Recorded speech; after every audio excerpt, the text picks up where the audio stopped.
Hi, welcome to Surusha skin series episode 3. ನಾನು last ವಿಡಿಯೋಲಿ healthy skin comes from overall care ಅಂತ ಹೇಳಿದ್ದೆ. One of the best care for your skin ಯಾವುದು ಗೊತ್ತಾ? Drinking water. ನಮ್ಮ ದೇಹಕ್ಕೆ ಬೇಕಾದಷ್ಟು ನೀರನ್ನು ಕುಡಿಯೋದು. Water is not just for survival, it is one of the biggest secret for healthy glowing skin. ಬರೀ ನಮ್ಮ ಸ್ಕಿನ್ ಚೆನ್ನಾಗಿರಲಿ ಅಂತ ನೀರು ಕುಡಿಬೇಕಾ? No, it's for our whole body.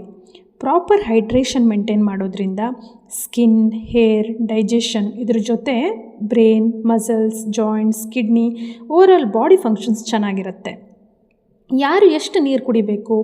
ಜನರಲ್ಲಾಗಿ ಎಲ್ಲರೂ ಹೇಳೋದು 7ರಿಂದ 8 ಲೋಟ ನೀರು ಕುಡಿಬೇಕು ಅಂತ.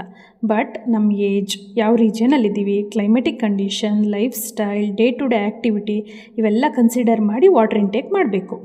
ಜನರಲ್ ಫಾರ್ಮುಲಾ ಅಂದರೆ 30 to 40 ml per body weight in kg. Hydration is not only from water bottle. Fruits, vegetables, buttermilk, coconut water, detox water ಇವೆಲ್ಲ ಕೂಡ ಹೆಲ್ಪ್ ಮಾಡುತ್ತೆ. ಡಿಟಾಕ್ ಡ್ರಿಂಕ್ಸ್ ಹೇಗೆ, ಯಾರು, ಯಾವ ಥರ ತೊಗೋಬೇಕು ಅನ್ನೋ ವೀಡಿಯೋಸ್ ಬೇಕಾದರೆ ಕಮೆಂಟ್ ಮಾಡಿ. Healthy glowing skin starts from inside. First, hydrate your body, know your skin, glow better. Follow for more. Thank you.